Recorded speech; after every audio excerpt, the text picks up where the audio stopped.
Well, as I'm sure you're well aware, it is election day in the United States, but here in Saskatchewan, we're still in campaign season.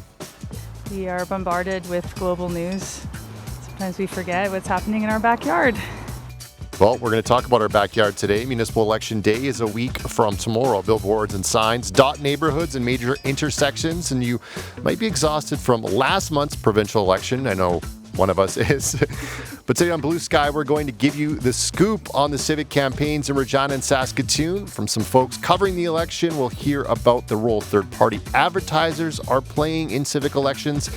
And we'll get the highlights from the campaign trails in both Regina and Saskatoon. As always, we want to hear from you. Is there anything happening in your local municipal election that's caught your attention? What has your community done to encourage more people to run for local politics? Voters, we want to hear from you. So join the conversation by calling us 1-800-716-2221 or email bluesky@cbc.ca. Samantha Brace is the producer of the Morning Edition. She helped line up all the interviews that you probably heard Stephanie Langenegger do with mayoral candidates. Samantha joins us in our studio to tell us more. Hi, Samantha. Hi, Adam. So, Samantha, how did your show try to help listeners get to know the mayoral candidates? So, we set out, we wanted to invite them all for one-on-one interviews with Stephanie. As you know, we have the mayor on to tell us what's happening in City Hall quite regularly. So we thought, what better way to get to know some of these candidates by inviting them for one-on-ones. So at first, we thought there was going to be 7. Then one dropped out. We're like 6. 6 is a solid number. And then suddenly, the day nominations closed, there was 11. So we set out to book all 11 candidates for our show. Yeah, good for you guys, because I know that was a big undertaking. What was it like to line up all those candidates, especially with so many jumping in at the last moment? So some were quite easy. Either we previously knew them and we had their contact information, or people had campaign managers and they had emails and websites that we could reach out to. Others were not as easy. Their contact information was not publicly available until I emailed the city, and then they refreshed all the contact info, and so then we were able to. What was interesting is some people had their friends helping them out. Some had campaign managers, and others were just doing it on their own. What did you learn from, I know I learned a lot from listening to them. What did you learn when listening to these interviews? So we wanted to ask everyone the same questions, to be fair. So we asked each of them what did they see as the biggest issue Regina is facing and how they'll fix it. So you get to really learn what's important to people, what issues did they see top of mind if they were to become mayor. We also cover a lot of how to make downtown interesting in Regina. I think this is something we've been covering for decades, and we may continue to cover. So that was a question we also posed to mayoral candidates is how do they see a vibrant downtown, and what does that mean to them? And then another thing we wanted to ask about is we've been having a lot of projects. And we've had some debt increases. How do they see balancing all of that? And then why them? Why vote for them? There's a lot of new names that people may not recognize, and maybe people want to get to know them and why they should vote for them. So that's kind of what we set out to do. I know. I just had someone reach out to me today and say, I just went to the city's website. I watched all the videos they have of the candidates. I'm having trouble deciding. We have these interviews available now, so where can people go back and listen to them if they want to listen again or if they've missed them? I think it's hard. Not all of these candidates have websites. Like you said, all there is the 1-minute video on the City Hall website, which can help people. But also, if they want to learn more, they can head to the cbc.ca/listen and search for the Morning Edition. And we've posted all our radio interviews there. People can see it by looking through the list, and they'll say, meet the candidate, and then it'll have the candidate's name. And then tomorrow, we're going to air our last mayoral candidate interview live on the show, so people can listen for that one. But then on cbc.ca/sask, you go to our homepage, there's going to be a web file that'll have a link to each of these interviews and also video. There'll be video of every single mayoral candidate except 2 who did not agree to do an interview with us, or one canceled. And then another one, she has a radio video interview, but chose not to do video. So, Okay. But for the most part, they're all there that everyone can go and watch. So listen up now, website tomorrow for video. Thanks so much, Amanda, and great work on getting these candidates together. I know it was a big undertaking. Thanks so much. That's Amanda Brace, the producer of the Morning Edition. We're going to head up to Saskatoon now and check in with Charles Hamilton, who's the producer of Saskatoon Morning. Hi there, Charles. Hi, Adam. Charles, you've had a Saskatoon mayoral debate on Friday, and you've been following and covering the municipal election. What's the race and the reaction to this year's mayoral race compared to past years in your mind? Well, I hope that it's shaping up to be one of the most interesting elections in recent memory, probably the most recent or the most interesting one that I've actually covered. It's not since 1988 that we've had this kind of open mayor's race, and that's because, as many people might know, Mayor Charlie Clark is not running for re-election after 2 terms. And so that means it's an open mayor's race. And there are 5 people who are vying to replace him. There are Don Atchison, Carrie Tarasoff, Gordon Wyant, Cynthia Block, and Mike Harder. But just stepping outside the mayor's race, it's not just the mayor's race that's super interesting. It's also the makeup of council. Because not only is Charlie Clark not running, but there are actually 5 open council races where the incumbent isn't running. Ward 2, 3, 6, 7, and 8. And, given the fact that I think most observers would say that incumbents have a pretty dang big advantage when it comes to these kind of local races, having no incumbents in 5 seats plus the mayor's chair, I think it's going to shape up for a pretty interesting local election. So it was pretty cool to have that debate last week with 3 of the candidates, and Stephanie Massicott, the host of Saskatoon Morning, was the moderator for the debate and the host of the debate. What can you tell us about the debate and why CBC took it on and maybe a few things that you took away from that? Yeah, I mean, it was great. It was a lot of work, but it was well worth it. We had 3 candidates. So we had Cynthia Block, Gord Wyant, and Don Atchison. 2 of the candidates didn't agree to come on. But I think, the hope, at least, was to give people a sense of basically, where these candidates stand on the issues that matter. We covered a lot of topics. It was about an hour and a half, not including the news breaks. So, we covered everything from homelessness to crime to taxes and affordability. And, I hope that it gave people a sense. Again, you mentioned that we're just coming out of the provincial election. The American election's happening right now. And it's kind of hard to divide your attention between all those things. But I hope that it kind of showed some of the differences, some of the policy positions that they had. And, municipal politics is all about the very nitty gritty. Where do you stand on hiring more police officers? Or where do you stand on putting our garbage back onto the utilities instead of as part of our property taxes? There are all these kind of micro things that matter a lot to people. But I do hope that it gave people a chance to kind of hear where they stand. And I should also mention before that you can go watch the entirety of this. It was a very well done video. You can watch that on the CBC YouTube page on our website. You can also listen to it on the CBC Listen app. So if you didn't get a chance to catch it live, it will exist right up and through Election Day. Thanks so much, Charles. Great work on this, and looking forward to the rest of the coverage from the Saskatoon team. Anytime. That's Charles Hamilton, the producer of Saskatoon Morning, as Charles mentioned, and Samanda. If you'd like to see the Regina mayoral interviews, then you can watch those tomorrow. They'll be posted on our website. And tomorrow at 7:30, you'll be able to see those on our CBC Saskatchewan YouTube page. As Charles mentioned, the mayoral forum is up and available for people. We're transitioning now to 2 people who have also been following these races and the campaigns very closely. Our next guests, they spend a lot of time watching and analyze city council, maybe too much time. I'm getting a nod here in the studio. Paul Deshane covers Regina civic politics and is one of the hosts of the podcast, The Queen City Improvement Bureau. And Lenore Swiston follows Saskatoon city politics and hosts the podcast, the show Civically Speaking on Saskatoon Community Radio. They've joined us to dive into the election campaigns in the major cities. Hi, Paul. Hey, how are you doing? Thanks for having me on. Thanks for doing it for us. And hi, Lenore in Saskatoon. Hey, thanks so much for having me too. So, Paul, we'll start with you. Regina's mayoral race is full of candidates, as Samanda mentioned. It's a crowded field, 11. Yeah. Have any emerged as contenders? Or are there some that are separating themselves from the pack?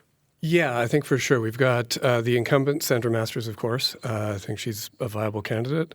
Councillor Lori Brashani. She has a lot of name recognition. She's been on council for 8 years. Also, I think people see Chad Baczynski and Bill Pratt as viable candidates. They both have good resumes.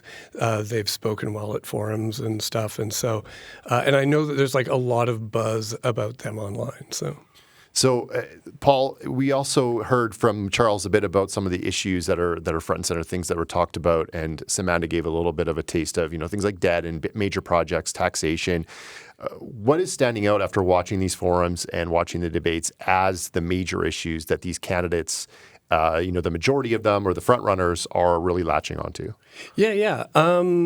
So it's kind of disappointing in that it's like sort of the standard things that you get in an election, city election. So it's accountability, affordability, efficiency, and transparency with a little bit of safety thrown on at the end.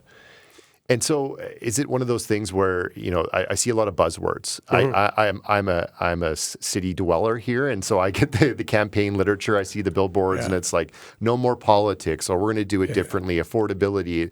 Have they dug into any of these things at all? A little bit. And actually that issue about civility is interesting because I think the fact that there were some acrimonious moments in city council over the last 4 years, some scandalous incidents that people I don't think have forgotten. And so, there has been a lot of talk about getting back to basics. And even this discourse around fix my potholes is kind of code for, just cut the drama and do the job that we think you're supposed to be doing. Back to basics. So, Lenore, as you heard, CBC hosted a debate last week. The three candidates there that agreed to do it, they all have electoral experience. How would you characterize the Saskatoon mayoral race? Well, it's an open field, so I think that makes it interesting right off the get. But it's an open field with a particular nuance because you have one who was the mayor before and now going back for, this is not just his first time trying for the seat again. This is a few times in now. So Don Acheson, running to get his seat back. You have Cynthia Block, who is the sitting councillor, who stepped up to want to see the mayor's seat. And then Carrie Tarasoff had run last time as well, didn't have any council experience, but has been a thorn, I think, on council's side and administration side. You have Mike Harder. We don't know much about him. He hasn't responded to any interview requests or anything like that. And then, of course, a well-known provincial politician, Gord Wyatt, who stepped down not that long ago to say that he wants to step up to serve here. And he also was on council as well and served with Don Acheson. So it's an interesting field.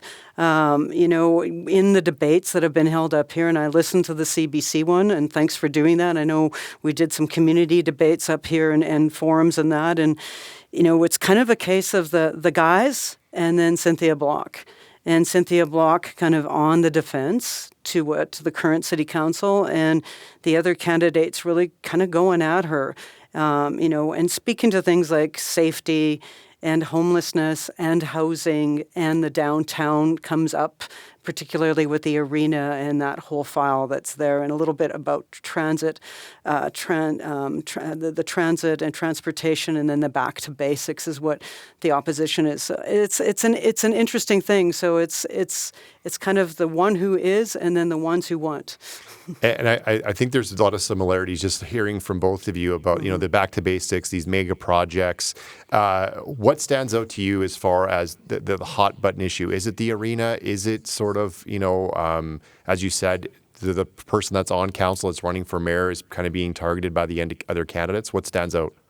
I would think the issue actually that's rising is the homelessness, like the unhoused and housing. Those have been two issues where the council was probably most packed by the Housing Accelerator Fund. There was a lot of people that came to that. And if you start to go into the council races up here, I don't think there's a council candidate that hasn't mentioned homelessness or housing.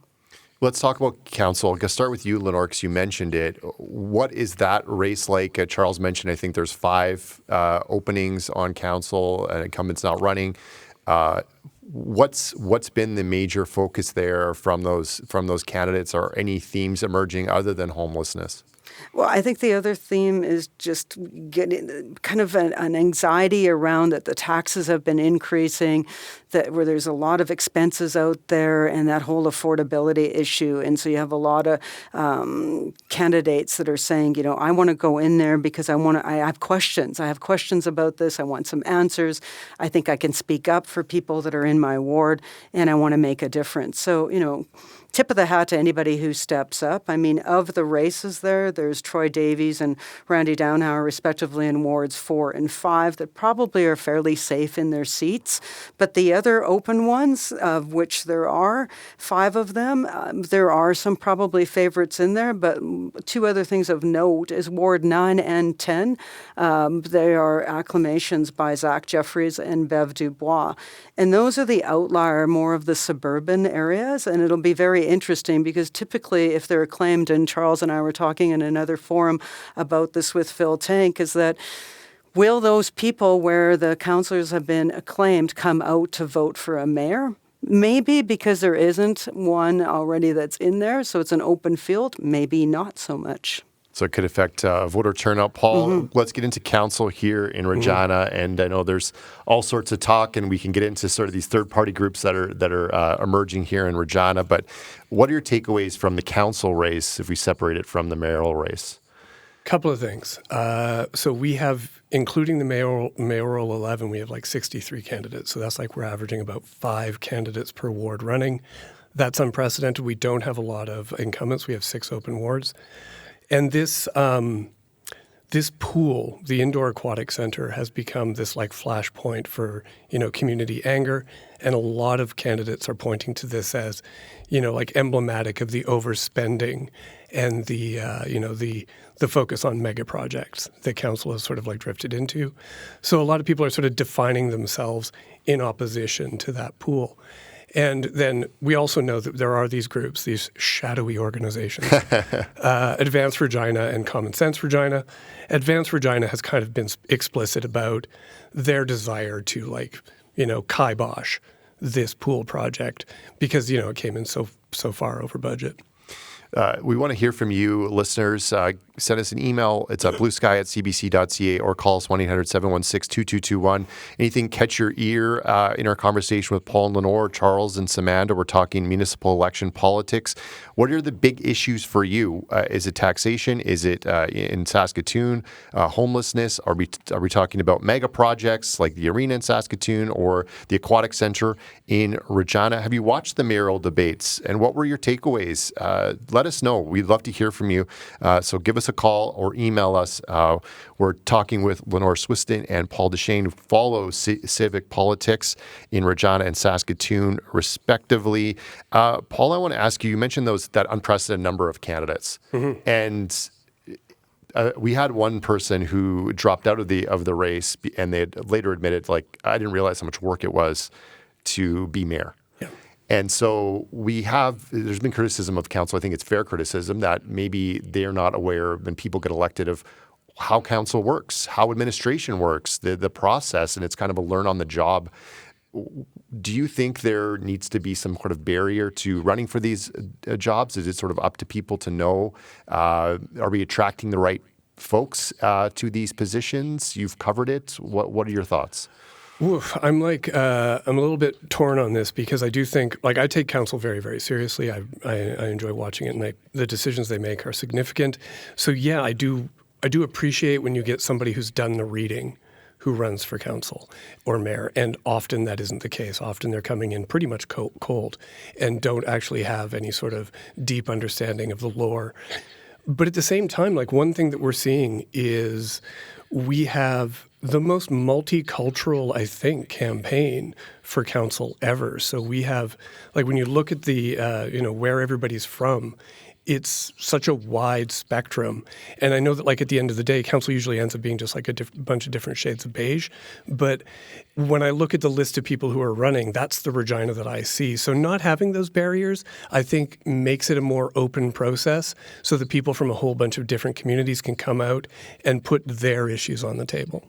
We're going to bookmark the conversation just for a moment. We're talking civic politics, the municipal election campaigns in Regina and Saskatoon specifically. But if you want to weigh in on what's happening in your part of the province, please give us a call, 1-800-716-2221, or email us at bluesky@cbc.ca. Well, we talked about this just briefly. Paul mentioned it.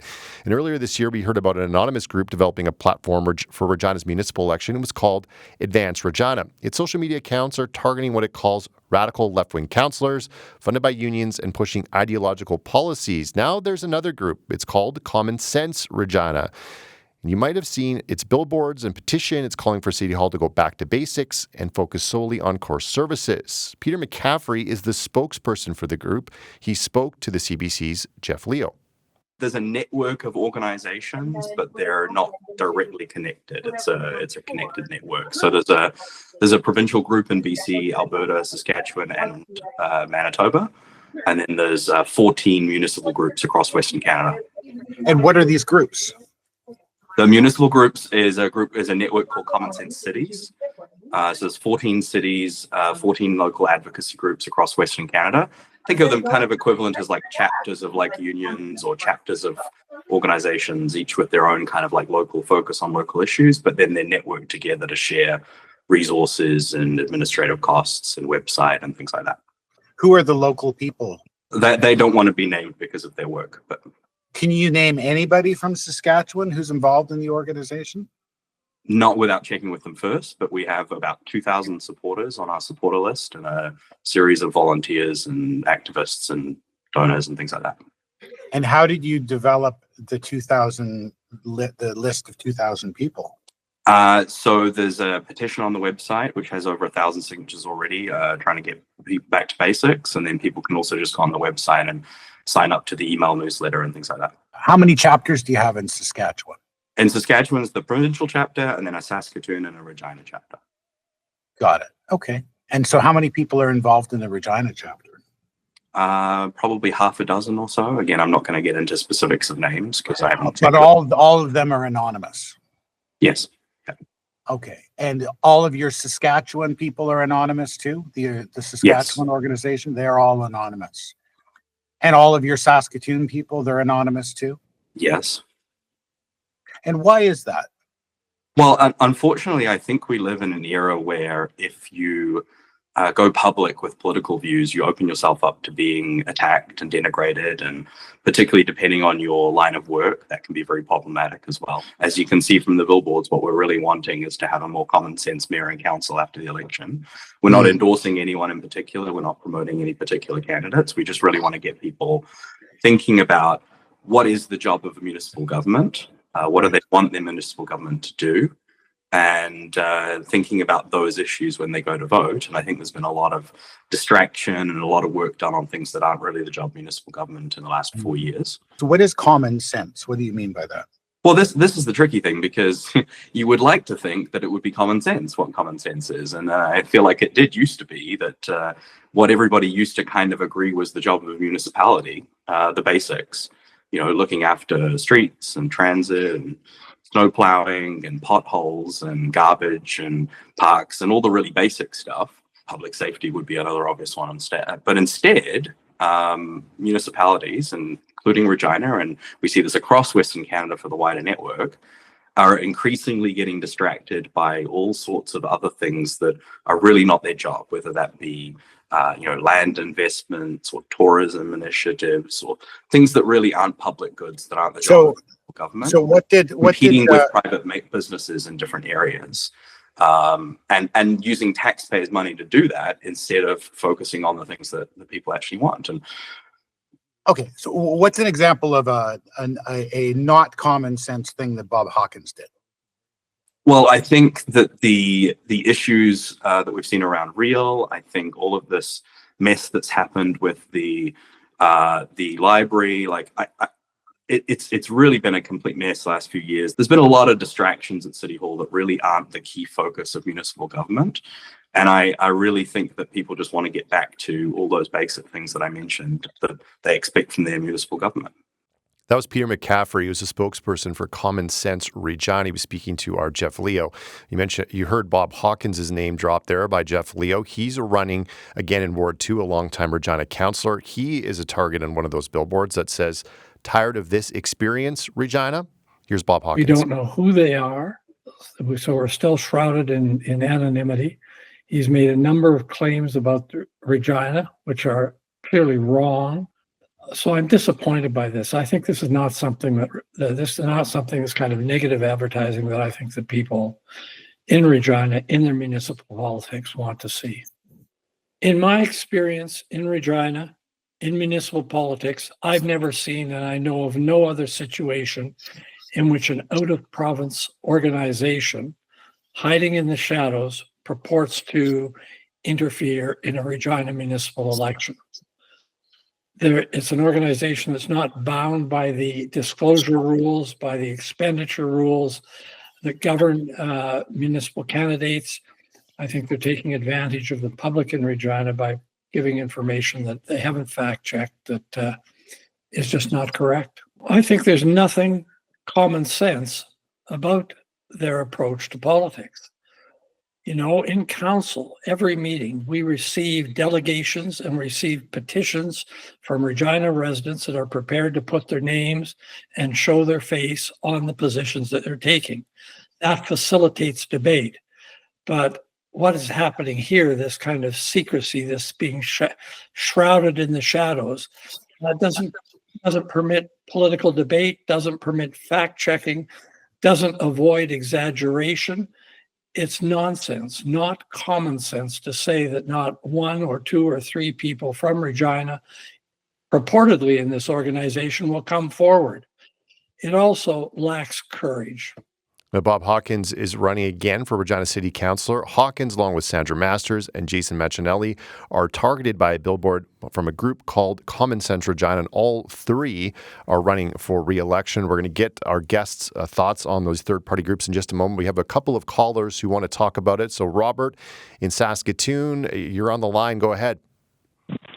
Well, yes, there's been a fair bit of discussion about the groups in Regina, and at least there seems to be a bit of a face to that one. But we've had this in Saskatoon. It's a better YXE. There have been advertising on Facebook with sponsored posts since well back in the winter. I'm not sure if it was January or February, which is far before the date that any candidates can legally advertise for a particular individual.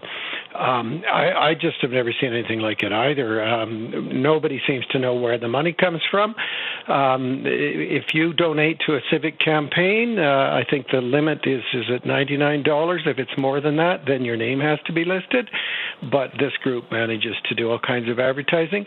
And they're not just talking about issues, they're targeting particular candidates as people you shouldn't be able to vote for. Just in the past little while in Saskatoon, I don't know how many there are, but along the main thoroughfares, we've got billboards, better YXE, say only 27.4% voted in the 2020 civic election, and this is what we got. Vote November 13th. And so that's targeted at anybody who's an incumbent, and it's particularly targeted against Cynthia Block, who is the only one of the candidates for mayor who's been on the most recent council.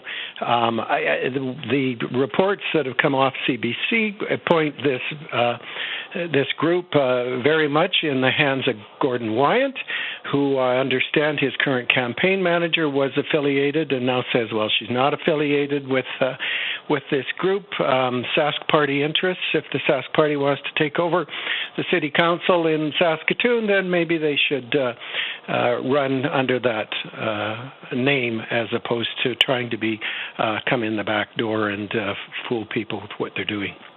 Robert, thanks so much for your perspective and your call. We appreciate it. Okay, thank you very much. Lenore, you heard Robert's call there, and give us a sense of what's happening with third-party groups in Saskatoon. What's your takeaway? I think they're there. I think we've always had some sort of third-party nuancing in elections, but I think there is a curiosity in this one in particular because you don't have that transparency and you have people backing away from it as opposed to coming forward to it. So I think that creates some interesting challenges. You're not seeing the billboards up here quite in the same way. You're seeing the ads and all that sort of stuff. I would say it's more heightened in Regina, even by the fact of us, in the community media and also in the mainstream media like yourselves and what we're picking up where their attention is grabbing. interesting. Earlier on, the Better YXC definitely got attention because there were a couple of names.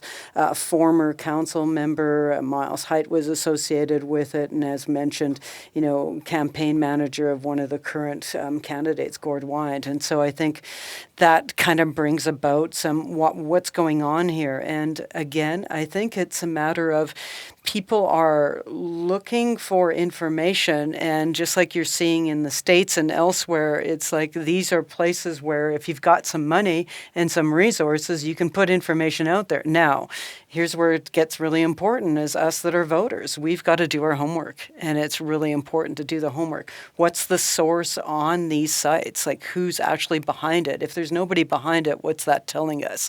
And then dig into the facts. What are the facts actually saying? What is being exposed there? And then are you seeing narratives threading through on certain candidates, whether they're mayoral or council? We have a caller in Regina who wants to talk about common sense. Steven, you're on the line. Yeah, I wanted to call about, obviously, the Common Sense and Advanced Regina both, in that I'm a citizen of Regina. I've lived here for many years. I vote here, and I very much resent outsiders coming into Regina with money from, in some cases, outside province, but even outside, if they're not living here, and trying to influence our election. And this isn't a provincial election. This is a municipal election, and this is for the city of Regina. The provincial election happened. I think Regina spoke very clearly. And so when I see, the hearing, Gord Wyant involved, I know that Andrew Scheer is out as well at campaigning with councillors through the city. And the character assassinations that are happening, I think, is really hurting our democratic system. And the blending of, it sounds like federal, provincial, and municipal politics is wrong. And it tends to, we have people coming in that they're wanting to look at at things that they don't even live here. And I believe that we have to be able to look at our system and be able to adjust it to ensure that at a minimum there's transparency, and there isn't right now. And two, when we have outsiders outside the province taking money, and in some cases some of that money coming from out of country is my guess, from the south, influencing our elections, I think there's something wrong with our system, and we have to be very careful to protect what we have. Thanks so much, Stephen. We appreciate your call.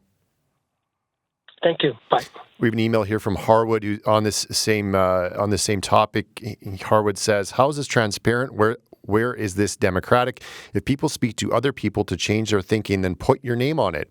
If you're afraid of pushback, then why are you talking to the public? Because you're hiding something, you're doing pushback in a deceitful way, you are a coward." So that email is from Harwood. And before we get to another caller, Paul, you've been listening impatiently about this, and this has been a real hot button topic, I think, over the last number of months. People find who's behind these groups, what's their agenda, who's bankrolling it, and we don't have a ton of answers. I know you've looked into this. What are your thoughts on what some of the callers are saying and the tape from Bob Hawkins there and Mr. McCaffrey?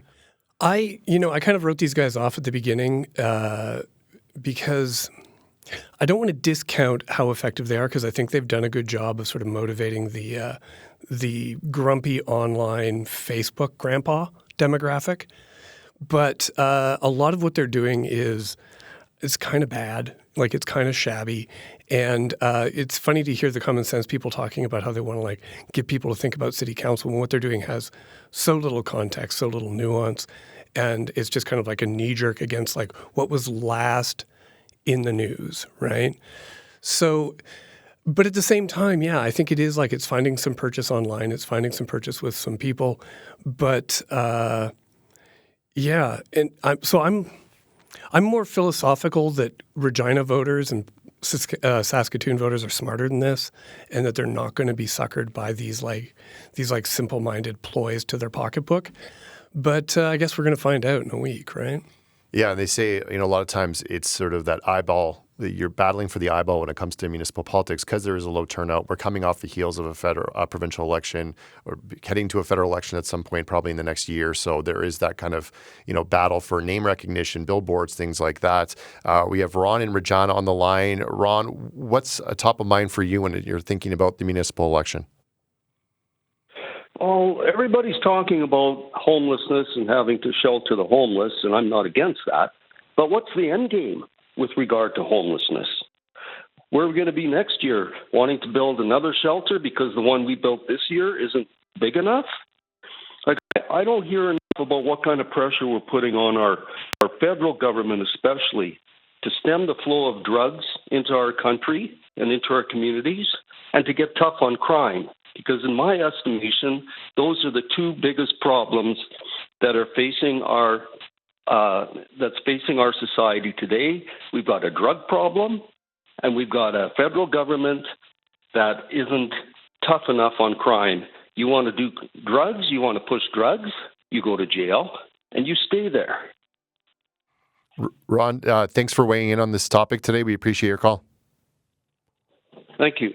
Though Ron mentioned, and Paul earlier you mentioned the sort of public safety, and Lenore said homelessness. These are sort of, in Saskatoon's case, homelessness, she said, was one of the top issues, and you said that public safety has been one of those things. I know crime has come up a few times. Has that been something that the mayoral candidates and the council candidates have been talking about? It has been, but I was surprised as this election has unfolded at how low down the list of priorities it's been. Like, it gets talked about, but it's like item number 4 or 5. Certainly, like the homelessness issue, I thought would be a bigger issue. So this might be evidence of how like Advanced Regina is driving the discourse, because they're not really talking about that. They're talking about the pool. They're talking about mega projects and spending. So yeah, and I think that it is in the community, safety has definitely been a concern. I know that Cathedral has like organized a bunch of like meetings to like talk with the police and talk with, business owners and stuff in the community about what they're seeing it just in that one part of the city. So I know it's top of mind, but it hasn't, I don't think it's gotten the attention always throughout this election campaign that it should have. Yeah, and sometimes it's timing because, City Hall encampment that happened there last year, and the timing just sometimes happens where it's not top of mind because something's not right in front of you. I want to switch gears here, Lenore, and I want to ask you about, and we talked a little bit about it, and I asked Paul about attracting candidates, and you have, history as a councillor. What do we know about salaries and for mayor and council and how that compares to other parts of Canada? Do we need to pay our councillors more? Do we have to incentivize people to want to get involved in this? And as Paul said earlier, do their homework, read the agenda, know how City Hall works. Well, it's an interesting point because most councils across Canada are part-time positions, except for the mayor, who's full-time. In Saskatoon, the salary of the mayor is equivalent to a cabinet minister, so $165,000. This is public information, and well, it should be. And the councillors that are elected are 46% of that, so coming in at $76,000. And from that, there's also an expense account of upwards of $10,000. They get some parking in that, and support in two positions out of the clerk's office that's dedicated as council assistants to that. This has been upped from time ago where it was significantly less, so there's been advocating for that. But I think that is a barrier and maybe an incentive for some, depending on who is choosing to run. So it really, for somebody that has a really good job and really likes what they do, but they really care about their community, you're doing this in addition to that because it's really tough to exist on a salary like that. For others, it might be just the salary that's just good enough for them to be able to live and also to serve. Some council members in Saskatoon actually chose to give up positions so that they could do this full time. And when I say full time, it's full-time plus. There is no downtime when you're on council. It is full-facing all the time. You will get the call at 3 a.m. in the morning that somebody's sewer may be backed up or there's an incident down the block and they know you and they know that maybe you can do something where they're not able to get a response somewhere else. And then in addition to that, all of the policy work, it's just getting more and more complex with all of the different issues that are coming at council as we're seeing other orders of government in some ways, maybe you could say devolving, but there is definitely that whole notion of homeless is, something that I think housing people thought was a provincial issue, but it's not. It's all orders of government are involved, Indigenous, municipal, provincial, and federal. And so the role that cities play is that's right in your face. And as councils, you're right in the face. I'll say one more thing, and in addition to what Paul had shared earlier, I really do believe in an open concept for encouraging anybody to step up and run. There is evidence of people that stepped up that were just kind of like placeholder candidates at provincial and federal elections that have turned out to be some of the best kind of servants in those orders of government. And I think that's the same case that sometimes you get people that maybe run for the wrong reasons, but a lot of times you're getting, as Paul said, that representation of community. And happy to say is I think there is a real good diversity of candidates in Saskatoon, from the working class to the business class, ethnocultural diversity. I mean, it's kind of pretty good that way. So you kind of hope to see people wanting to step up who actually see an issue or really care about their neighborhoods.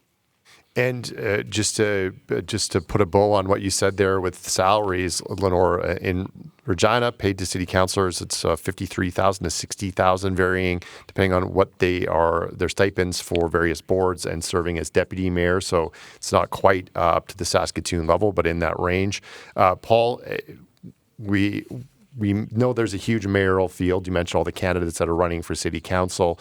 Does there need to be a financial increase to make sure that people aren't running, as a last minute, as a whim, as a joke? Or is that something that's just part of the fun of city politics, that you're going to get somebody who's, from, very diverse background. They may not know about city politics, but they want to put their name in the race. And I'm not going to name names, but, that's happened over the years. What are your thoughts on that? Well, if we made it too hard, then we wouldn't be discussing pineal gland health in this election in Regina. I was waiting for that. Yeah, I don't know. I mean, like I say, I want people who've done the reading, but at the same time, I do appreciate. I appreciate the joke candidates. I appreciate the people from different backgrounds who get involved, and it just carries on that tradition of municipal politics that it is the most accessible form of politics. Like, if you have an issue that you're upset about, you can't go to the federal government and appear on the floor of Parliament and advocate for your position. You can do that at City Council. And so, yeah, maybe it's just natural that if you want to run for City Council, that there should be a low barrier to get into there. It would be nice, I know that they have a training session that's, optional for candidates. It'd be nice if maybe it was a little bit longer, a little bit more involved. But, I've never actually been to one of these, so maybe it's awesome. The mandatory, quick training. So you could scare you straight maybe out of the race, potentially. That's probably a good idea. I want to ask you both about memorable moments. I think you might have already mentioned yours, but do you have a memorable moment or moments from this campaign, from following it, either the mayor, council, things that have stood out that you've gone, wait a second, or you've put that on Twitter or X and someone has been like, wait a second? Actually, two personal moments for me. One was I was involved with the Cathedral Community Association. They put on a mayoral forum.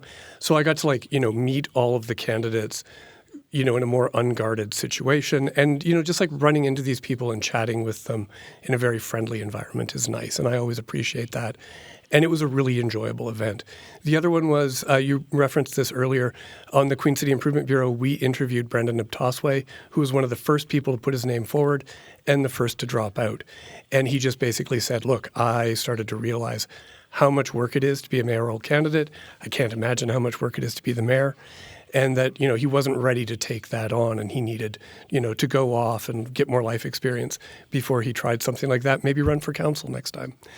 That was a really good conversation. I really appreciated getting to know him and learning about the things that inspired him to run and, the stuff that he learned through the process. And Lenore, for you, is there something that stood out during this campaign and you've interacted with the candidates and been following this? Yeah, I think two. One is the combined business associations here had an open public forum so that council candidates, not mayoral, could come out and set up tables in TCU Place and people from the public could come and get to know about them. So I went and I interviewed them, and I was able to profile about 22 of the candidates running in races. And I put those up on the website, and the uptake of those are kind of blowing my mind. And I think it's a way, same as what Paul said, really neat to kind of get to just know them at a face-to-face level. You know, what's your background? What do you do for a living? What made you run? Why should people vote for you? Those were the questions. And the answers were really interesting and maybe not what you expected, so they're worth checking out. The second one is that I interviewed the campaign managers for all the 4 of the 5 mayoral candidates that I could get a hold of, and also really interesting to hear the behind the scenes and some of the common themes. One of them being resourcing of campaigns and just the challenge around resourcing and raising funds, and the other one around getting volunteers and just what a challenge that can be to get volunteers, particularly for what we're seeing as the top 2, and Gordon Wyant and Cynthia Block. So I found that really interesting. Paul, I want to ask you before we run out of time here, your appeal to the voters of Regina on why they should be involved in civic politics and pay attention to this the next week or so and get out and vote. It is incredibly important. It's actually strangely fun. I've been following it for many, many years now, and it becomes like a really absorbing TV show with lots of crazy characters. So it's worth paying attention to for that, if nothing else. And I should say to voters across the province, because we do have the municipal elections happening everywhere. Lenore, what's your appeal to voters across Saskatchewan? I'm going to say it this way. Let's do a little challenge between Saskatoon and Regina and the rest of the large urbans. 27% last time, that sucks. Yeah. Okay?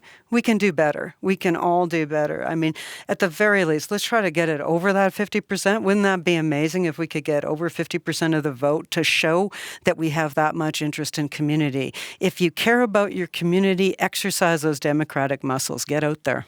And as someone who covers the provincial politics, I can tell you that people confuse municipal, provincial, and federal. Who does what? And I always say municipal is closest to you.